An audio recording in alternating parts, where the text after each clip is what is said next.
आप सभी साथियों को जय श्री श्याम। दोस्तों, हम राजस्थान में प्राचीन सभ्यताओं का अध्ययन कर रहे हैं और इससे पहले हमने कालीबंगा और आहड़ सभ्यता के बारे में अध्ययन किया। तो कालीबंगा और आहड़ सभ्यता से संबंधित वीडियो अपलोड कर दिए हैं और मुझे विश्वास है कि आपको अच्छी तरीके से समझ में आए होंगे। अन्य महत्वपूर्ण जानकारियाँ भी आपको प्राप्त हुई होंगी। इसके पश्चात आज हम बात करते हैं बैराट सभ्यता। आज हम इसी कड़ी में आगे बढ़ते हुए आज एक नई सभ्यता की चर्चा करेंगे जिसका नाम है बैराट सभ्यता। तो बैराट का वर्तमान नाम विराटनगर है, जो जयपुर ज़िले में स्थित है। बैराट जयपुर ज़िले में स्थित है, विराटनगर के नाम से प्रसिद्ध है। बैराट सभ्यता का अध्ययन करने से पूर्व हमें ध्यान रखना है कि यहाँ केवल मौर्यकालीन अवशेष ही प्राप्त नहीं हुए हैं। यहाँ से हमें पूर्व पाषाणकालीन, पाषाणकालीन, मौर्यकालीन, यूनानी मुद्राएं भी प्राप्त हुई हैं, मुगल कालीन अवशेष प्राप्त हुए हैं और बौद्ध धर्म का एक प्रमुख केंद्र माना जाता है। बैराट को बौद्ध धर्म का एक प्रमुख केंद्र माना जाता है क्योंकि सम्राट अशोक के शिलालेख भी यहाँ से प्राप्त हुए हैं। सम्राट अशोक के शिलालेख प्राप्त हुए हैं, इनके बारे में हम डिटेल से अध्ययन करेंगे। और बैराट मत्स्य प्रदेश की राजधानी रहा है। विराटनगर या बैराट मत्स्य प्रदेश की राजधानी था। मत्स्य राज्य की स्थापना मत्सल्य नामक शासक के द्वारा की गई, जिसका उल्लेख हमें ऋग्वेद में भी मिलता है। तो हम डिटेल से चर्चा करेंगे बैराट सभ्यता की चर्चा। तो देखिए दोस्तों, अब हम बात करते हैं बैराट सभ्यता।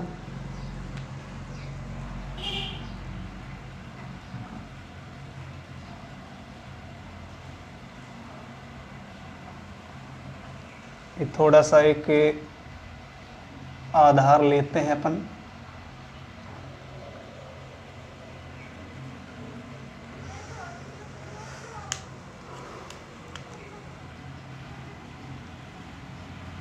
ये है आपका बैराट और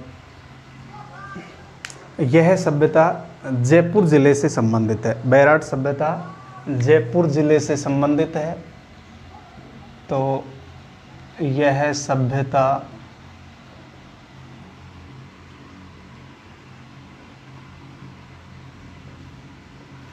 जयपुर ज़िले से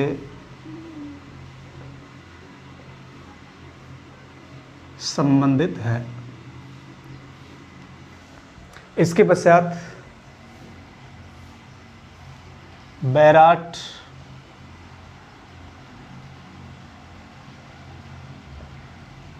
मत्स्य प्रदेश की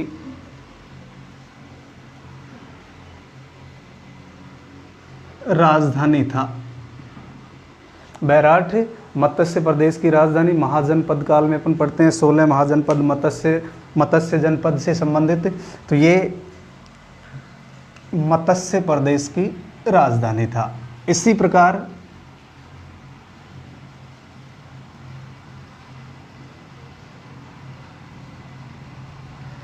वराहमिहिर ने वृहत संहिता की रचना की थी। वराहमिहिर ने वृहत संहिता में तथा मनुस्मृति, मनु के द्वारा लिखी गई मनुस्मृति में मत्स्य क्षेत्र को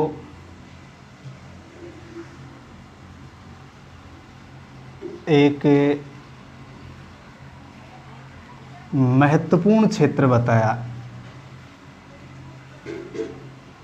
वराहमिहिर ने वृहत संहिता में और मनु ने मनुस्मृति में मत्स्य क्षेत्र को एक महत्वपूर्ण क्षेत्र के रूप में संबोधित किया है, बताया गया है। इसी प्रकार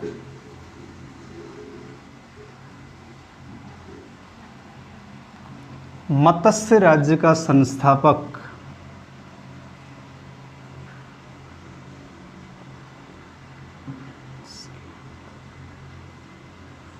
मत्सल्य नामक शासक था। मत्स्य राज्य का संस्थापक मत्सल्य नामक शासक था और इसका उल्लेख भी मिलता है हमें। इसका उल्लेख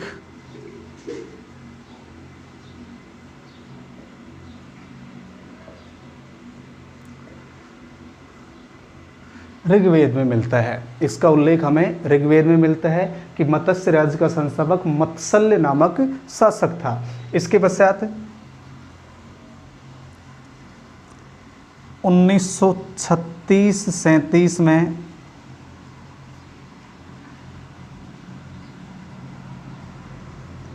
दयाराम साहनी ने सर्वप्रथम बीजक पहाड़ी,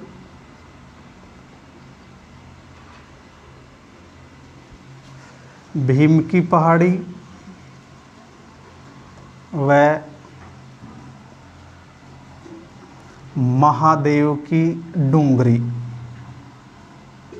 में उत्खनन किया।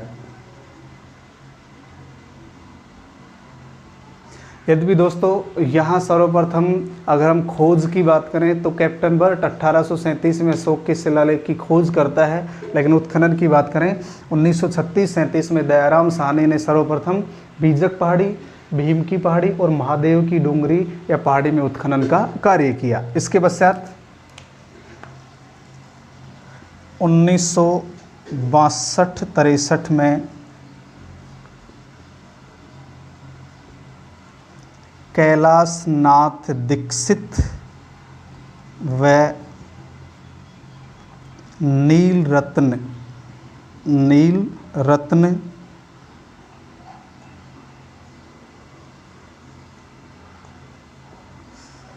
बनर्जी के द्वारा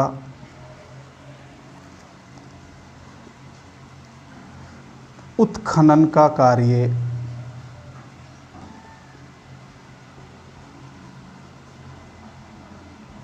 किया गया था। तो सर्वप्रथम दयाराम साहनी के द्वारा, उसके पश्चात कैलाश नाथ दीक्षित और नील रतन बनर्जी के द्वारा यहाँ उत्खनन किया गया। इसके पश्चात देखिए दोस्तों,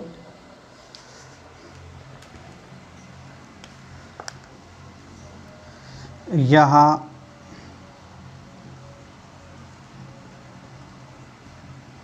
सर्वाधिक अवशेष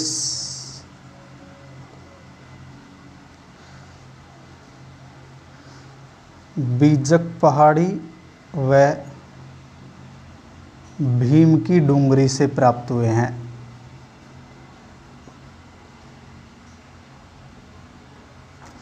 यहाँ बैराट में जो सर्वाधिक अवशेष हैं वो एक तो बीजक की पहाड़ी से और एक भीम की डूंगरी से प्राप्त हुए हैं। एक सामान्य चर्चा है, सामान्य जानकारी है। इसी प्रकार यहाँ से हमें कौन कौन से काल के अवशेष प्राप्त हुए हैं या कौन कौन से काल की सभ्यता थी है, इसके बारे में चर्चा करते हैं। देखिए यहाँ से हमें कौन कौन से काल के अवशेष मिले हैं। नंबर 1,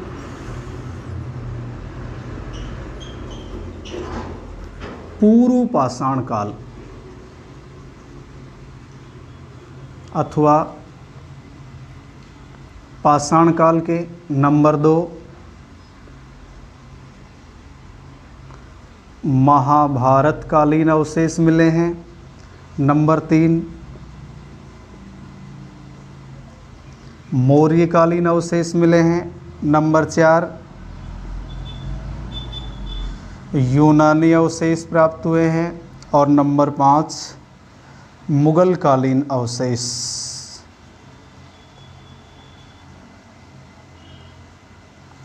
तो इनके बारे में हम अलग से डिटेल से अध्ययन करेंगे। ये एक सामान्य चर्चा है। बैराट सभ्यता जयपुर में स्थित है, मत्स्य प्रदेश की राजधानी। वराहमिहिर ने व्रत संहिता और मनुस्मृति में मत्स्य प्रदेश को एक महत्वपूर्ण क्षेत्र का नाम दिया गया है। तो एक बार इसका स्क्रीनशॉट ले लीजिए।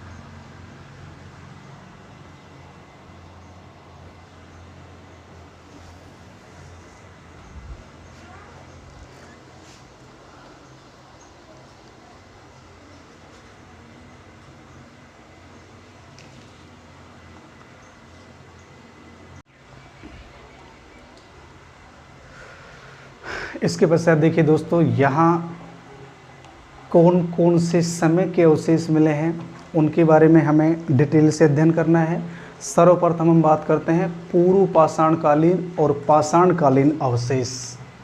सर्वप्रथम बात करें अपन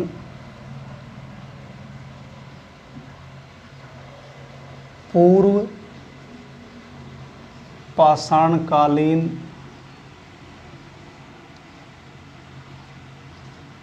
अथवा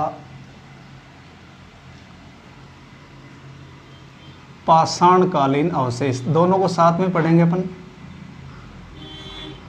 पूर्व पाषाणकालीन अथवा पाषाणकालीन अवशेष।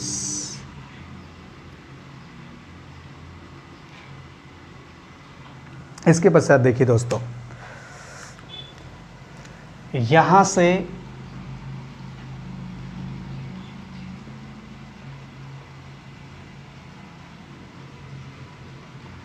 पूर्व पाषाण काल से लेकर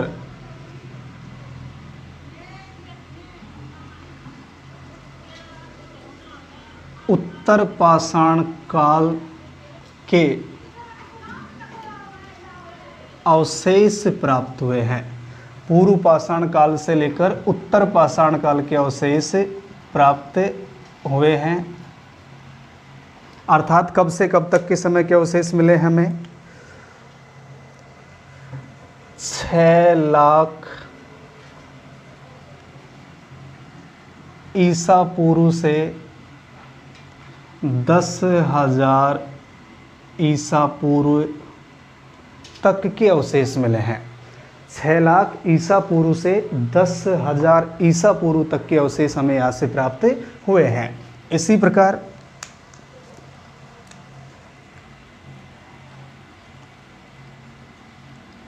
यहाँ पर्वतमालाओं में गुफाएं बनी हुई हैं। यहाँ की जो पर्वतमाला है उनमें गुफाएं बनी हुई हैं और यहाँ आदि मानव निवास करता था। यहाँ आदि मानव निवास करता था। यहाँ आदि मानव निवास करता था। दयाराम साहनी ने भी कहा है, दयाराम साहनी ने भी बताया कि यहाँ आदि मानव निवास करता था। अपन यहाँ लिख सकते हैं दयाराम साहनी।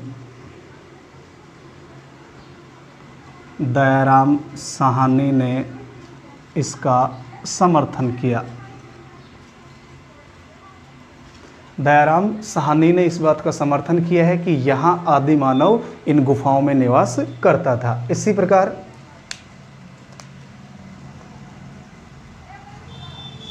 यहाँ गुफाओं से शैल चित्र, गुफाओं में बने हुए चित्र, गुफाओं में शैल चित्र बने हुए हैं और इन शैल चित्रों का समय, ये जो शैल चित्र हैं इनका समय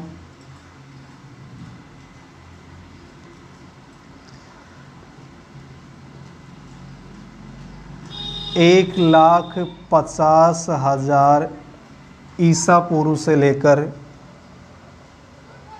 4,000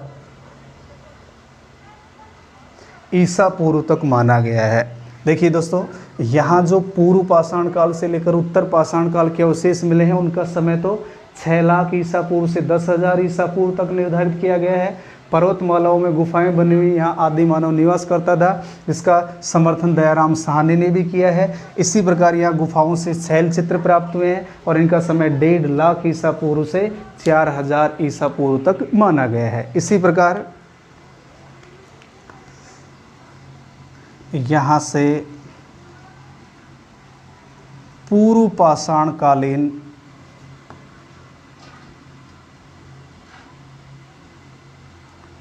कुल्हाड़ी प्राप्त हुई है। पूर्व पाषाण कालीन कुल्हाड़ी के अवशेष मिले हैं। और दोस्तों यहाँ से ऐसे पत्थर मिले हैं जो दोनों तरफ से नुकीले हैं, दोनों तरफ धार बनी हुई है। तो दोनों तरफ धार वाले पत्थर मिले हैं, दोनों तरफ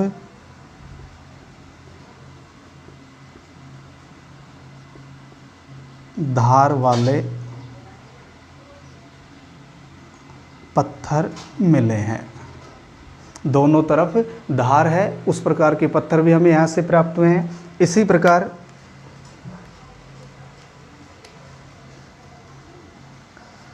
(1837) में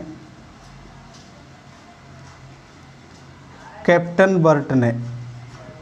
बर्ट ने यहाँ की चट्टानों एवं गुफाओं का निरीक्षण किया था।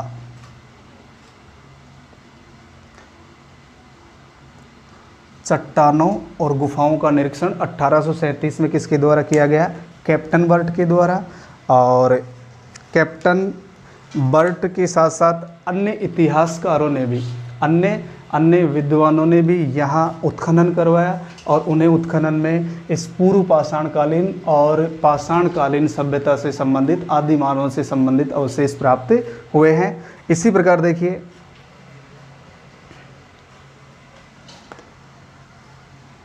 डॉक्टर बनर्जी ने भी यहाँ की गुफाओं का अध्ययन किया था। यहाँ की गुफाओं का अध्ययन किया था। तो दोस्तों थोड़ा सा डिफिकल्ट है, लेकिन समझिए आप इसे एक बार पुनः समझिए। यहाँ से कौन कौन से काल के अवशेष मिले हैं उनके बारे में अपन चर्चा कर रहे हैं। तो सर्वप्रथम बात कर रहे हैं पूर्व पाषाणकालीन या पाषाणकालीन। तो यहाँ से पूर्व पाषाण काल से लेकर उत्तर पाषाण काल के अवशेष अर्थात 6 लाख ईसा पूर्व से 10,000 ईसा पूर्व तक के अवशेष। यहाँ पर्वतमालाओं में गुफाएं बनी हुई है। यहाँ आदि मानव निवास करता था, जिसका समर्थन दयाराम साहनी के द्वारा किया गया है। गुफाओं से शैल चित्र प्राप्त हुए हैं, आदि मानव के द्वारा बनाए गए चित्र प्राप्त हुए हैं, जिनका समय 1.5 लाख ईसा पूर्व से 4,000 ईसा पूर्व निर्धारित किया गया। पूर्व पाषाणकालीन कुल्हाड़ी प्राप्त हुई है, दोनों तरफ धार वाले पत्थर मिले हैं। 1837 में कैप्टन बर्ट ने यहाँ की चट्टानों गुफाओं का निरीक्षण किया और डॉक्टर बनर्जी ने भी यहाँ की गुफाओं का अध्ययन किया। तो ये पूर्व पाषाणकालीन अवशेष हमें बैराट सभ्यता से प्राप्त हुए हैं। तो एक बार इसका स्क्रीनशॉट ले लीजिए।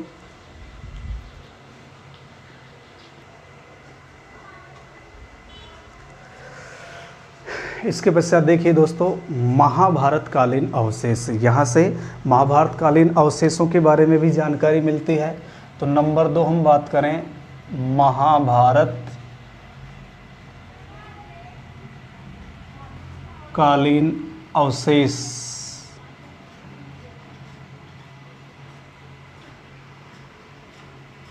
बैराट से हमें महाभारतकालीन अवशेष भी मिले हैं, अर्थात महाभारत से हमें विराट नगर के बारे में जानकारी मिलती है, बैराट के बारे में जानकारी मिलती है। महाभारत में हमें बैराट या विराट नगर की जानकारी मिलती है। बैराट अथवा विराट नगर की जानकारी मिलती है। और महाभारत में बैराट को एक समृद्ध नगर बताया गया है।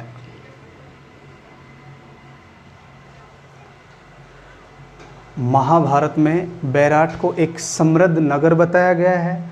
और यहाँ के राजा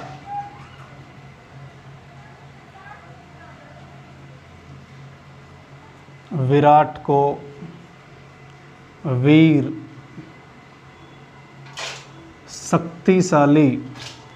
शक्तिशाली तथा न्यायप्रिय शासक बताया गया है। न्यायप्रिय शासक बताया गया है। तो महाभारत से भी हमें बैराट की जानकारी मिलती है, तो महाभारत कालीन अवशेष भी मिलते हैं। इसी प्रकार राजा विराट की कुल देवी मनसा माता का मंदिर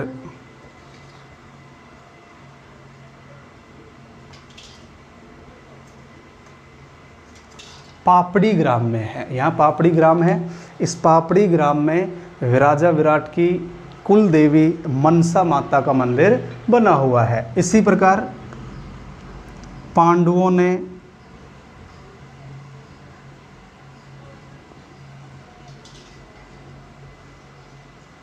राजा विराट के पास 1 वर्ष का अज्ञातवास गुजारा था। अज्ञातवास गुजारा था, यानी पांडव कौरवों से सब कुछ हार जाते हैं, जुए में सब कुछ हार जाते हैं।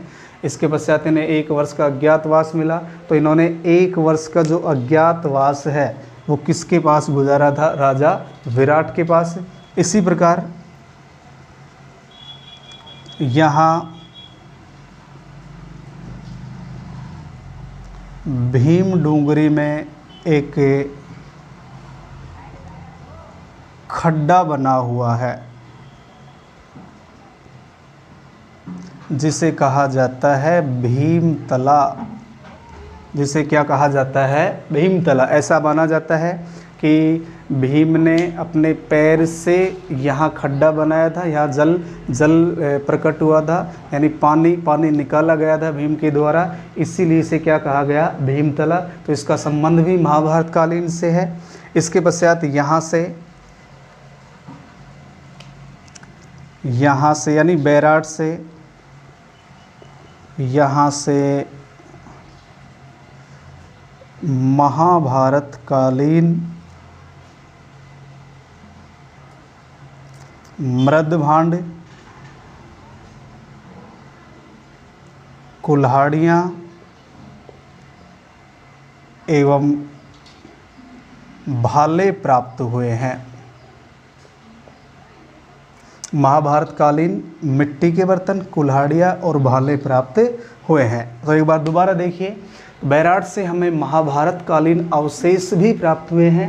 तो महाभारत में हमें बैराट विराटनगर की जानकारी मिलती है। महाभारत में बैराट को एक समृद्ध नगर बताया गया है। यहाँ का राजा है विराट।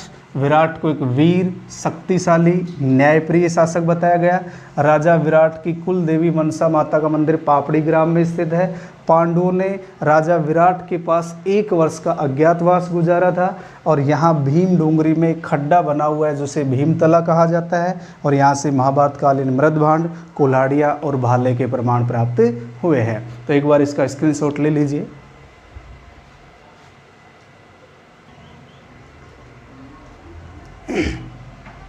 इसके पश्चात देखिए दोस्तों, मौर्यकालीन अवशेष जो सबसे महत्वपूर्ण अवशेषों के रूप में है।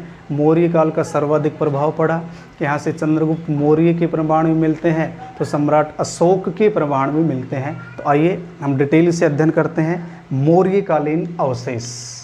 नंबर 3,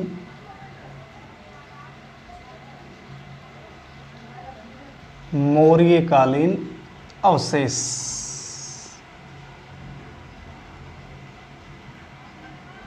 देखिए दोस्तों, मौर्य काल में जो बैराट है वो बौद्ध धर्म का प्रमुख केंद्र था। मौर्य काल में यह बौद्ध धर्म का प्रमुख केंद्र था। सीधे सीधे फैक्टों पे चर्चा करते हैं। मौर्य काल में बैराट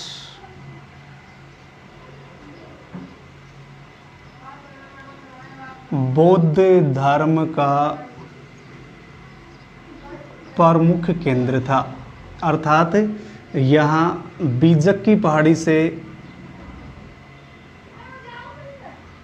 या बीजक की पहाड़ी को बौद्ध धर्म का प्रमुख केंद्र माना गया है। मौर्य काल में बैराट बौद्ध धर्म का सबसे बड़ा केंद्र था।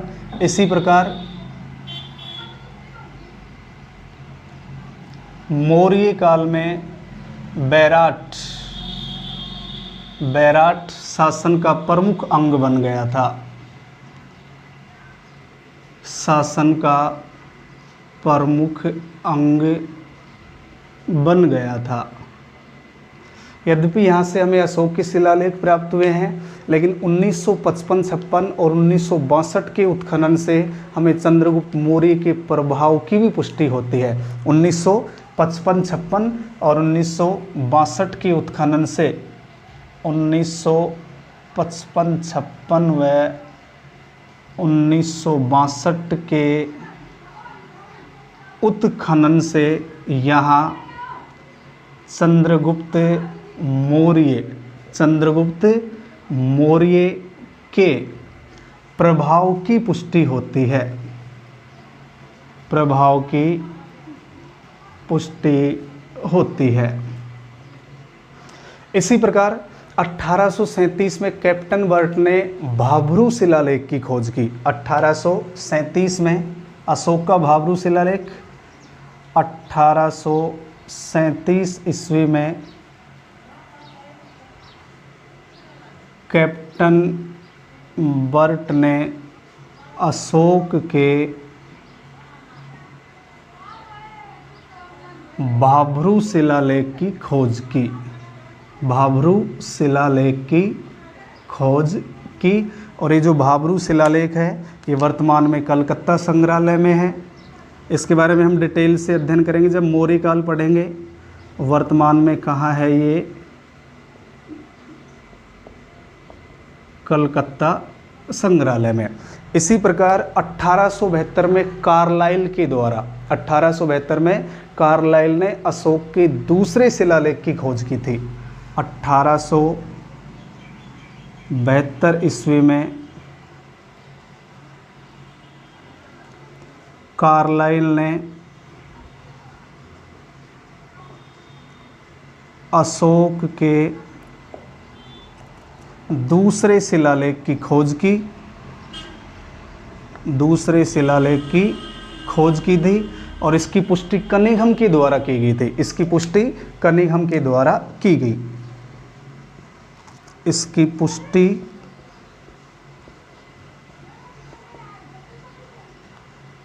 कनिंघम के द्वारा की गई। तो दोस्तों, एक तो भाब्रू शिलालेख है 1837 में, एक 1872 में कार्लाइल के द्वारा भी अशोक का दूसरा शिलालेख खोजा गया था। इसी प्रकार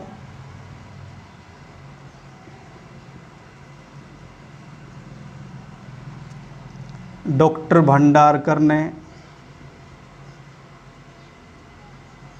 मौर्यकालीन उपकरणों का अध्ययन किया।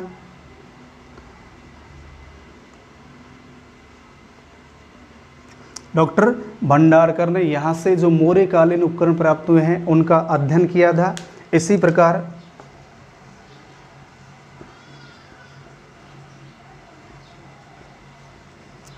दयाराम साहनी ने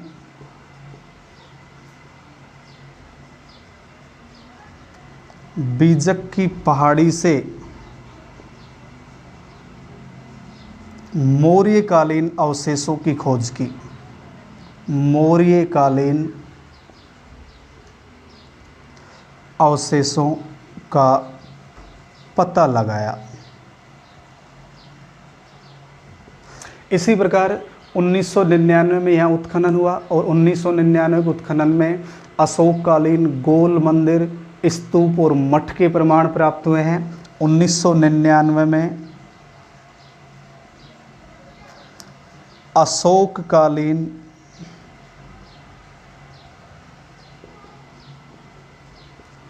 गोल मंदिर, स्तूप व मठों के प्रमाण प्राप्त हुए हैं। मठों के प्रमाण मिले हैं। तो ये सभी मौर्यकालीन अवशेष हैं। इसी प्रकार अपन यहाँ बात करते हैं। यहाँ से एक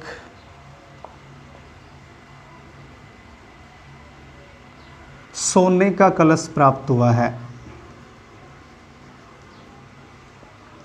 और ऐसा माना गया कि इसमें बुद्ध के अवशेष थे। सोने का एक कलश प्राप्त हुआ है और ऐसा माना गया कि इसमें महात्मा बुद्ध के अवशेष थे। इसी प्रकार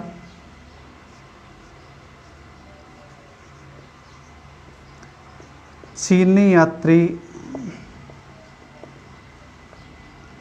हेनसांग ने 634 ईस्वी में यहाँ की यात्रा की और उन्होंने यहाँ 8 बौद्ध मठ बताए हैं। उन्होंने बताया कि यहाँ बौद्ध मठों की संख्या कितनी थी, 8। और ये जो बौद्ध मठ हैं ये हीनयान मत से हैं, हीनयान मत से। दोस्तों, जब हम भारतीय इतिहास का अध्ययन करेंगे तो वहाँ बौद्ध धर्म के बारे में अध्ययन करेंगे।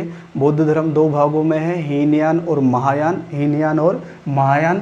तो यहाँ से सोने का कलश मिला है, इसमें बुद्ध के अवशेष थे, ये भी मौर्य कालीन है। चीनी यात्री हेनसांग ने, यद्यपि इसने मौर्य काल में यात्रा नहीं की, लेकिन इसने मौर्य कालीन अवशेषों के बारे में बताया। यहाँ बौद्ध मठों की संख्या 8 बताई और इन मठों का संबंध हीनयान मत से था। एक बार दोबारा देखिए, मौर्य काल में बैराट बौद्ध धर्म का प्रमुख केंद्र था। मौर्य काल में बैराट बौद्ध धर्म का प्रमुख केंद्र था। मौर्य काल में बैराट शासन का प्रमुख अंग बन गया था। 1955, 56 और 62 के उत्खनन से यहाँ चंद्रगुप्त मौर्य के प्रभाव की पुष्टि होती है। इसी प्रकार 1837 में कैप्टन बर्ट ने अशोक के भाबरू शिलालेख की खोज की, जो वर्तमान में कहाँ है, कलकत्ता संग्रहालय में। इसी प्रकार 1872 में कार्लाइल ने अशोक के दूसरे शिलालेख की खोज की और इसकी पुष्टि कनिघम के द्वारा की गई। डॉक्टर भंडारकर ने मौर्यकालीन उपकरणों का अध्ययन किया था। दयाराम साहनी ने बीजक की पहाड़ी से मौर्यकालीन अवशेषों का पता लगाया और 1999 में अशोक कालीन गोल मंदिर, स्तूप और मठों के प्रमाण प्राप्त हुए हैं। तो एक बार इसका स्क्रीनशॉट ले लीजिए।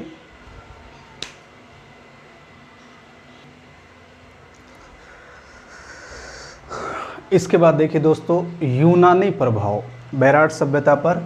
यूनानी प्रभाव क्या है, देखिए यूनानी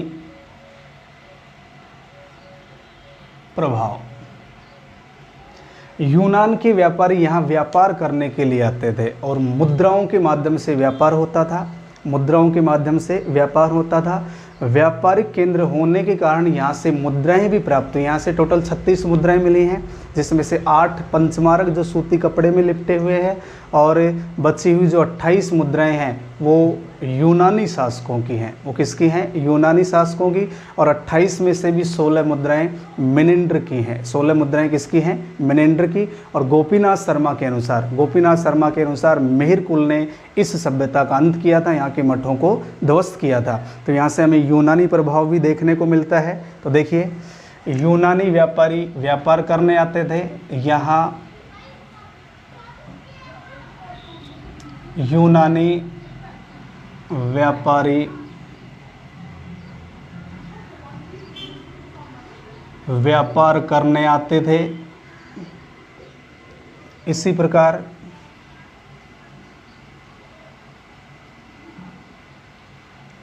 मुद्राओं के माध्यम से व्यापार होता था। मुद्राओं के माध्यम से व्यापार होता था और व्यापारिक केंद्र होने के कारण यहाँ से मुद्राएं प्राप्त हुई हैं। व्यापारिक केंद्र होने के कारण यहाँ से मुद्राएं प्राप्त हुई हैं। व्यापारिक केंद्र होने के कारण यहाँ से मुद्राएं प्राप्त हुई हैं। यहाँ से कुल 36 मुद्राएं प्राप्त हुई हैं। कुल 36 मुद्राएं प्राप्त हुई हैं और इन 36 मुद्राओं में से 8 पंचमारक सिक्के, 8 जो सिक्के हैं वो पंचमारक हैं और ये सूती कपड़े में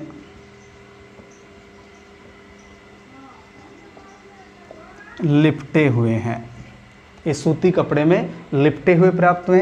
टोटल 36 मुद्राएं हैं, 36 में से 8 पंचमारक सिक्के हैं और ये सूती कपड़े में लिपटे हुए हैं। इसी प्रकार बची कितनी 28 मुद्राएं एक मृद भांड से मिली हैं। 28 मुद्राएं एक मृद भांड से, और इन मुद्राओं का संबंध कहाँ से है? यूनान से है। ये यूनानी शासकों की मुद्राएं हैं और इन 28 में से भी, ये जो 28 मुद्राएं हैं, 28 में से 16 मुद्राएं यूनानी शासक मिनेंडर की हैं। 28 में से 16 मुद्राएं किसकी हैं? मिनेंडर की। और डॉक्टर गोपीनाथ शर्मा के अनुसार मिहिरकुल ने यहाँ के मठों को ध्वस्त किया था। डॉक्टर गोपीनाथ शर्मा के अनुसार, अपन एक लाइन और नोट करेंगे, डॉक्टर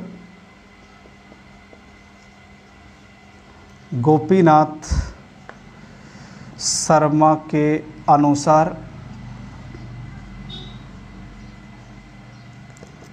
मिहिरकुल ने यहाँ के बौद्ध मठों को ध्वस्त किया था। मिहिरकुल ने यहाँ के बौद्ध मठों को ध्वस्त किया था, जिसका उल्लेख गोपीनाथ शर्मा के द्वारा किया गया है। तो टोटल 36 मुद्राएं हैं, 8 पंचमारक जो सूती कपड़े में है, 28 मुद्राएं एक मृद भांड में मिली है जो यूनानी है, और इन 28 में से भी 16 मुद्राएं किसकी है? मिनेंडर की। तो दोस्तों एक बार इसका भी स्क्रीनशॉट ले लीजिए।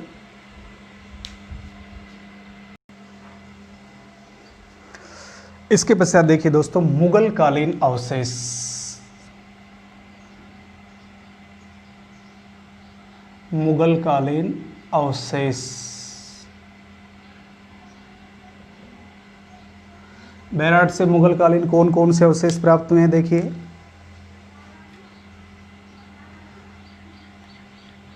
यहाँ से मुगल कालीन टकसाल, मुगल कालीन छत्री, मुगल कालीन ईदगाह और मुगल कालीन गार्डन के प्रमाण मिले हैं। मुगल कालीन टकसाल, छत्री, ईदगाह और गार्डन के प्रमाण मिले हैं। मुगल कालीन दरवाजे के प्रमाण भी मिले हैं। ये जो टकसाल है, ये जो मुगल कालीन टकसाल, अपन इसकी बात करें, इस टकसाल का निर्माण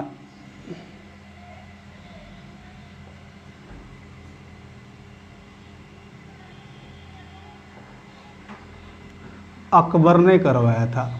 मुगल कालीन जो टकसाल है उसका निर्माण अकबर ने करवाया था। यहाँ मुख्यतः तांबे के सिक्के ढाले जाते थे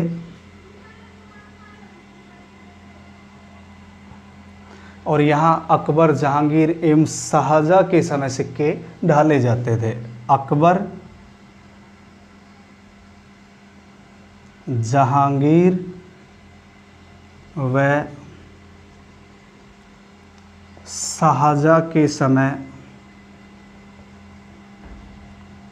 सिक्के ढाले जाते थे। तो यहाँ से हमें मुगल कालीन टकसाल, छत्री, ईदगाह, गार्डन के प्रमाण मिले हैं और इस टकसाल का निर्माण अकबर ने करवाया और यह मुख्यतः तांबे के सिक्के ढाले जाते थे और ये सिक्के अकबर, जहांगीर व शाहजहां के समय के माने जाते हैं। इसी प्रकार यहाँ से कुछ अन्य फैक्ट प्राप्त हुए हैं, उनके बारे में देखिए। अन्य अवशेष मिले हैं। नोट नंबर 1, मुख्यतः लाल एवं काले मृद भांड। मुख्यतः लाल एवं काले मृद भांड मिले हैं। नंबर 2, मृद भांडों पर स्वास्तिक सातिया व त्रिरत्न चक्र के चिन्ह मिले हैं। मृद भांडों पर स्वास्तिक व त्रिरत्न चक्र के चिन्ह मिले हैं। नंबर 3,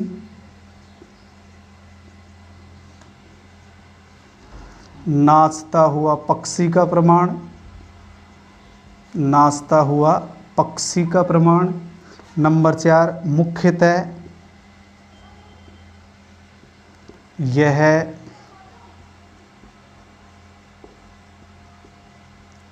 लोह युगीन सभ्यता थी। मुख्य रूप से यह लोह युगीन सभ्यता थी और यहाँ से शंख लिपि के, शंख के आकार की लिपि,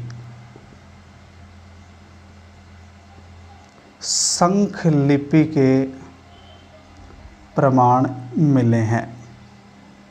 दोस्तों, बैराट सभ्यता की बात करें, पूर्व पाषाणकालीन, मौर्यकालीन, यूनानी, महाभारतकालीन, मुगलकालीन अन्य अवशेष प्राप्त हुए हैं। अन्य समय के अवशेष यहाँ से प्राप्त हुए हैं।